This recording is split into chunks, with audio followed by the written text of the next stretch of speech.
ప్రత్యేక బృందాలు గాలిస్తున్నా ఎలాంటి ఆధారాలు ఆనవాళ్లు లభించకపోవటం కదా 3 సంవత్సరాల అమ్మాయి తప్పిపోయిందని అందరూ రకరకాలుగా మాట్లాడుకుంటున్నారు.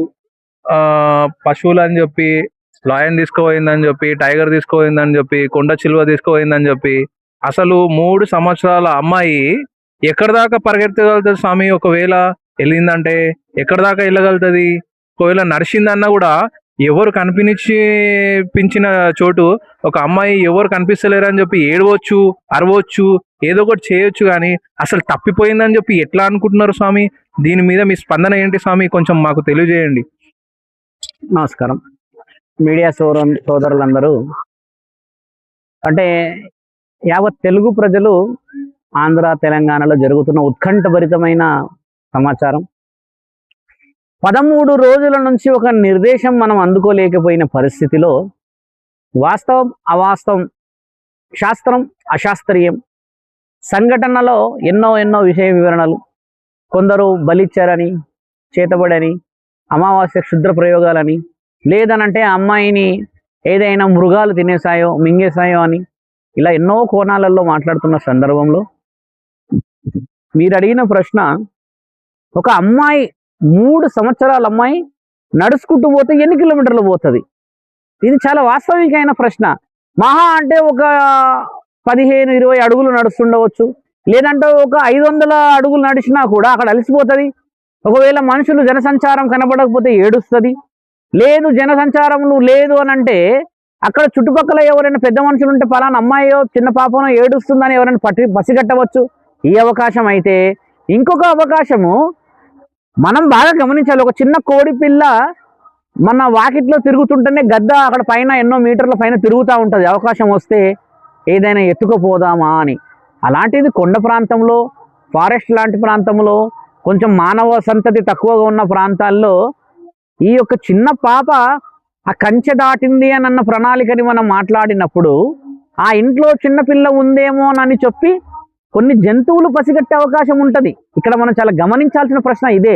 ఇప్పుడు ఎందుకు ఈ కోడి పిల్లలాగా ఉదాహరణ చెప్తున్నానంటే, అక్కడ చిన్న పిల్లలకు సంబంధించిన ప్రణాళికలేసి భూమి మట్టిలో కొన్ని విషసర్పాలు దాగి ఉండే అవకాశాలు ఉంటాయి. అడవి పందులు ఉంటాయి, బాగా గమనించి చూస్తే అవి చెట్ల మధ్యలో ఎక్కడో బురదలో దాగి ఉంటాయి. మృగాలు నీళ్ళల్లో దాగి ఏదైనా అవకాశం దొరుకుతుందా, వేరే ఏదైనా సామాన్యమైన సాధుతత్వంగా ఉన్న అంటే చాలా చిన్న జంతువులని చంపడానికి ప్రయత్నాలు చేస్తూ కూర్చుంటాయి. అంటే ఆ ప్రణాళిక ప్రకారంగా ఇలాంటి విషయాలు ఉన్న సందర్భం ప్రకారంగా మనం ప్రణాళికను తీసుకొని వెళ్ళడమే అక్కడ ఫారెస్ట్ డిపార్ట్మెంట్ వాళ్ళు చేయాలి, ప్రభుత్వ అధికారులు చేయాలి, అక్కడ పోలీస్ అధికారులు చేయాలి అని నా ఆలోచన. ఎందుకంటే ఇందులో సాధువులతోని బలిలతోని పని లేదు. అంతటి మొనగాళ్ళు లేరు. మిత్రులారా గమనించండి. బలి ఇచ్చేస్తారని, కోసేస్తున్నారని, లేకపోతే అర్ధరాత్రి చంపేస్తున్నారని, 12 గంటల వరకు మనకు సమయమని, ఆ తర్వాత అమ్మాయి దొరకదని, ఇలాంటి అవాస్తవమైన మాటలు మాట్లాడితే కుటుంబం చాలా బాధపడుతుంది. మన ఇంట్లో ఎవరైనా ఏమన్నా ఆరోగ్యం దెబ్బతింటేనే మనము తల్లడిల్లిపోతాము. అలాంటిది 13 రోజుల నుంచి ఒక చిన్న పాప గోరుముద్దలు అమ్మ ఒడిలో ఉండే చిన్న పాప తప్పిపోయిందని, బలిలిచ్చాయని చెబుతున్న మీ అందరి నోరులకి ఏం కావాలి? అలాంటి మాటలు మాట్లాడితే ఆ కుటుంబం ఎంత బాధపడుతుంది? కాబట్టి ప్రభుత్వ అధికారులకి, ఆ రాష్ట్ర ముఖ్యమంత్రి చంద్రబాబు నాయుడు గారికి, మరియు పవన్ కళ్యాణ్ గారికి, ఫారెస్ట్ డిపార్ట్మెంట్ అధికారులకి, పోలీస్ అధికారులకి మేము ఒక విన్నపము, మా మనస్సాక్షితో, మా మంచి మనసుతో అక్కడ ఉన్న ఈ ప్రణాళికలు, అక్కడ ఉన్న జీవరాశులను వెతికే ప్రయత్నం చేస్తే ఎలాంటి ఆనవాళ్ళైనా దొరకవచ్చు. ఒక చిన్న ఆలోచన నాది. నా ఆలోచన కూడా చెప్పడం ఏంటంటే, ఒక కొండ చిలువ మింగితే శరీరంలో బట్టలతో పాటు మింగేస్తుంది. ఒకవేళ సింహము, పులియో లేకపోతే ఏదైనా మింగితే కానీ ఏదైనా అది మన మీద దాడికి దిగితే మనల్ని ఖచ్చితంగా కొంచెం చీల్చి, లేకపోతే రక్తాన్ని చూసి మన మాంస రుచి చూడడానికని పీకుతాయి, అటాక్ చేస్తాయి మన దగ్గర. కానీ అలా అమాంతంగా మింగేసే జంతువులు కూడా మన అడవులలో ఉంటాయి. కాబట్టి ఆ కోణంలో వెళితే ఒక కొండ చిలువకు మాత్రమే మనిషి యొక్క బొక్కలని కూడా అరిగించుకునే సామర్థ్యం ఉన్నది.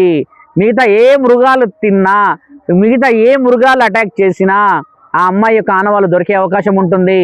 కాబట్టి కొండ చిలువ లాంటి ఆ రెప్టైల్స్, పాకే జంతువుల పైన మనం అన్వేషణ చేస్తే, ఈ యొక్క కుక్క అక్కడ భైరవుడు కూడా మిస్ అయ్యి చనిపోయాడు, ఆ కొండ నుంచి కిందికి వచ్చాడు అని అంటే ఆ విషపూరితమైన జంతువు ఎక్కడుందో అది కనిపెట్టిండవచ్చు. కానీ మాటలో రాకపోవడం చేత, మనకు హావాభావాలు అర్థం కాకపోవడం చేత ఆ విషాన్ని అక్కడ రక్కేసో లేకపోతే దాంతో పోరాడి విషయాన్ని తీసుకొని ఇంటికి దాకా తీసుకొచ్చేసరికి దాని శరీరంలో డిహైడ్రేషన్ అయ్యి అప్పటికే అక్కడ ఏదైనా విషపూరితమైన జంతువుతో పోరాడితే ఆ విషం ఈ యొక్క భైరవుడి శరీరంలోకి వెళ్ళి కాలం చేసిందన్న ప్రణాళికలు మనం చూసుకోవడం చాలా ముఖ్యమైనదని చెబుతూ మనందరము కూడా ఆ బిడ్డ క్షేమంగా ఉండాలని ఆలోచించాలి.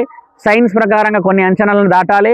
మన నాలెడ్జ్ సాధుతత్వం కొన్ని నాలెడ్జ్ ప్రకారంగా పోవాలని మనందరము కూడా ప్రభుత్వాన్ని మళ్ళీ అక్కడ ఉన్న దేవీ దేవతలని మనం పూజించే ముక్కోటి దేవతని కోరుకుందాము ఆ అమ్మాయి బాగుండాలని. ఇదంతా అంచనా ప్రకారంగా వెళ్ళాలి. అక్కడ ఏం జరుగుతుందో తెలుసుకోవాలని నా యొక్క ప్రయత్నం. ఈ యొక్క చిన్న వీడియో ద్వారా మనం ప్రతిసారి కూడా మూఢనమ్మకాలను ప్రేరేపించే విధంగా వెళ్ళకూడదని దేవుడు నిజంగా ధర్మంగా ఉన్నాడు. ఆ అమ్మాయి కాపాడబడితే మనం ఎంతో అదృష్టవంతులం అవుతాము. ఒకవేళ అమ్మాయిని కాపాడలేని పరిస్థితులు ఏదైనా చేదు వార్త అందినా కూడా ఆ కుటుంబానికి రానున్న రోజుల్లో మిగతా సమాజంలో ఉన్న ఆడపిల్లలే కానీ చిన్నపిల్లలే కానీ మిగతా కుటుంబాలకి కూడా ప్రభుత్వం తీవ్రమైన హెచ్చరికలు జాగ్రత్తలు మంచితనంగా పోతే లేకపోతే చెడుతనంగా పోతే ఏమేమి జరుగుతాయన్న అవగాహన విషయాల వివరణలు త్వరలో తెలియజేయాలని కోరుతూ ఈ విషయాన్ని ప్రభుత్వ అధికారులు కూడా ఒక పరిగణలోకి తీసుకొని మంచి నిర్ణయాన్ని త్వరలో చెప్తారని ఆశిస్తూ ఉన్నాము. హర హర మహాదేవ శంభో శంకర.